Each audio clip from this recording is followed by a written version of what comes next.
Mike, are you tweeting in there again? LOL. We've been over this, man. You're not Chad Ochocinco. You gotta abide by the rules of Twitter. Smiley face. You know what the number one rule is, Mike? The number one rule of Twitter? It's no tweeting on the...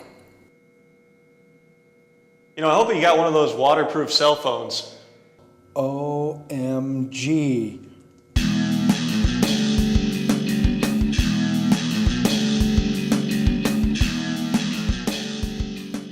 What's up, everybody? Tom Pellicero here with Mike Vandermoss. Mike, we're going to play true or false today, all right? Hey, I like games, Tom. Number one, the opener exposed that the Packers are not as good as we thought they were in the preseason. I would have to say false. I think the Packers are as good as advertised. They proved that they could win a close game in the clutch down the stretch. They couldn't do that last year, so I'm going to say they are as good as advertised. I do wonder if the offense is going to be performing at anywhere near the level that they were in the preseason just based on this game, but obviously 15 weeks to go. Number two, Alan Barber should be benched.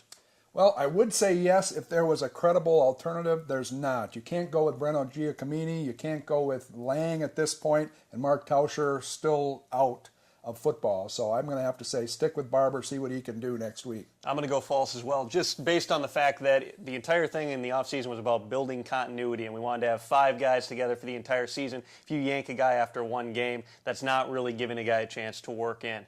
Number 3, Aaron Rouse will be a liability. Atari Bigby's out for 4 weeks or more. Rouse in the past, he's been a playmaker, but he's also been a guy who's given up some big plays. What do you think? I'm going to give you a little bit of a surprise answer here. I'm going to say false. Rouse will not be a liability. I think maybe he's going to get coached up this year, which was not the case in his previous seasons.